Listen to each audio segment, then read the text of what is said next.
Hello there, and welcome to Crafting Unedited.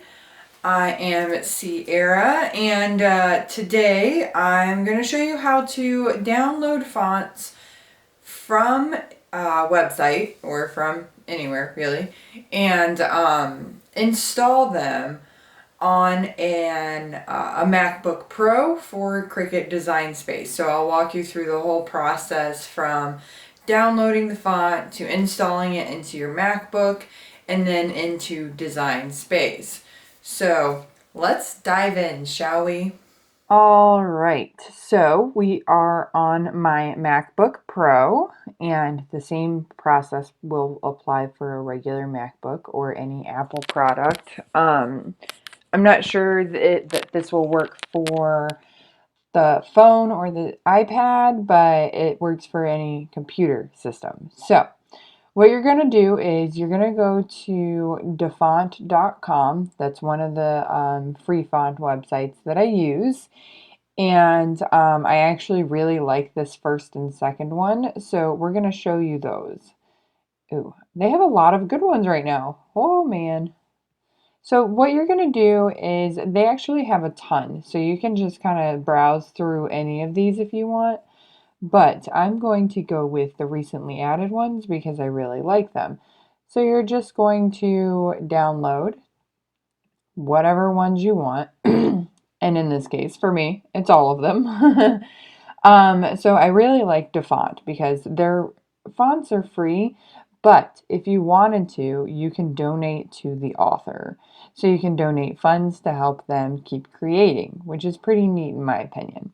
So for a MacBook, you see how these come through as zip files. You're going to have to open them all up. Whoops, not maps. Let's not open maps. All right, and then, oh my goodness, I cannot do this. All right, so once we've got them all opened up, see, the reason why we do this is because if you do not open them up, when you go to install them into FontBook, they will not work. It's a zip file, so it's not going to work. Where'd my recents go? Not cool. All right, so what you're also going to want to do is make a note of what they are called so that you don't have to go digging for them later to go back and forth and find out what they were called. I was writing that first one, the Quanto.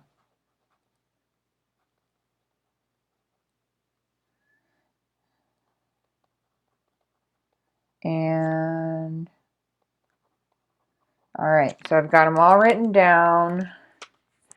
So what you're going to do is now that they've been opened, you're going to want to make sure that, just verify that they were opened. Where'd they go? There we go, right here. I'm missing this guy. Did it not open? There we go. Oh, it's down here. So see how this one came through is perfect. You want it to come through as TTF. These must have other styles. So if you open them, yeah. So we've got the TTF and then the same thing here and here.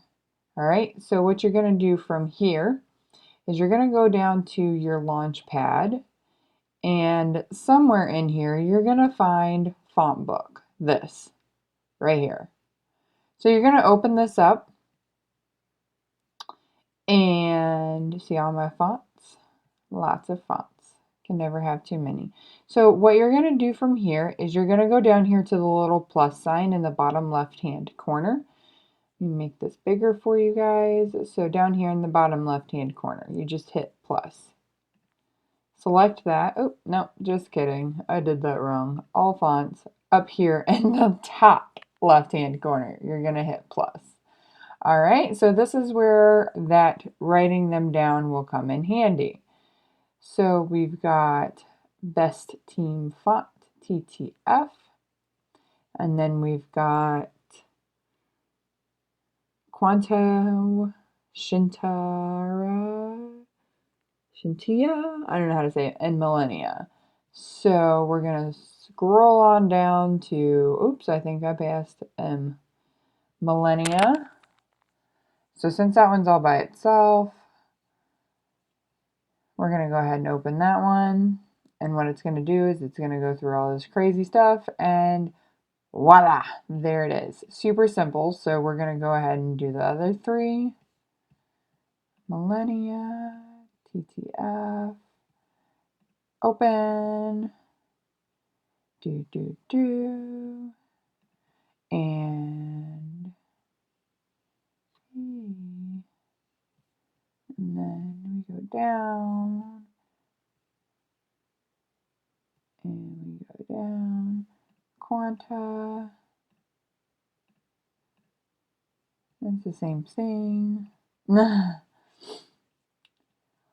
It's super simple, especially once you understand, like once you know what you're doing, it makes it so much easier.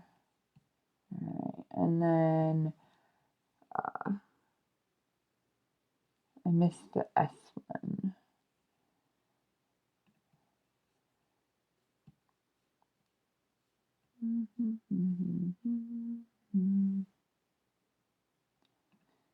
Shintonia, that's what it's called. All right, there we go. So now that these are all installed in my computer, I can close this out.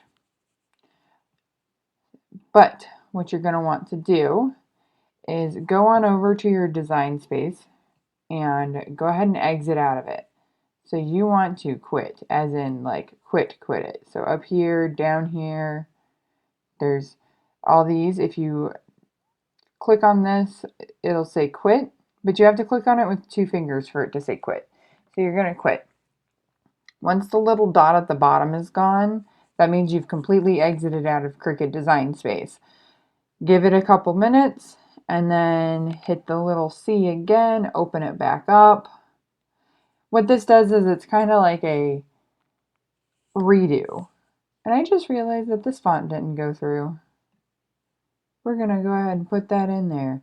All right, I'll do that later. So what that does is it kind of gives it a second to upload all of the fonts that you just installed. All right, so now you'll go to New Project, and we're going to give it a try. Hopefully this works with ease and I don't have to worry about it. Type in some letters here and go to Fonts. Type in any of the fonts that you just installed and boom, there it is. Hello, in my best Phil Collins voice ever. Not Phil Collins, oh my goodness. Anyways, so there it is, and they should all be in there. Let's see what the other one was. It was Millennia. There it is. Oh, that's so cute. I love it. I'm so excited for these. I love it when people download some really cool fonts. And Shintonia. Last but not least, Quanto.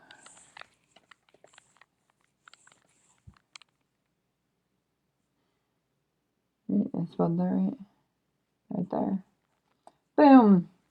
There you have it, friends. That's how you install fonts or download fonts onto a MacBook and into Design Space. We'll catch you on the flip side. Alright, so there you have it. That is how you install fonts onto, or download fonts to a MacBook Pro and install them into your Cricut Design Space. Now, a few things to keep in mind. When installing a free font, make sure that you check the licensings, because if you use that font on a project and you sell it or you promote it, you can get copyrighted. So make sure you are checking for those licensings. Most of the time, the free fonts are only for personal use, which is totally fine if you're not selling the products. No big deal. If you want to sell the products with that certain font on it, you will want to make sure that you download the commercial license. Or make sure that you donate to those authors and they'll give you rights to use it. Simple things like that. So some of the cool things about downloading fonts is Cricut Design Space allows you a ton of free fonts, but sometimes there's some things that you want to do a little differently. And me personally, I hate using the same fonts every single time, though I do have my favorites, excuse me. And I just like to change it up. It's always fun to have something new, right? So that's why we download fonts and use different ones than what Design Space allows. Also, Design Space charges you a ton of money for some of their fonts. So I have Cricut Access, so I'm not charged as much, but still. Either way. Anyways, make sure you subscribe to my channel, and that way you can see all the fun projects and tutorials that I do for you guys. And hit the bell so that you know when I'm on and that I've posted something new. Until next time, my fellow crazy crafting friends, we'll see you later.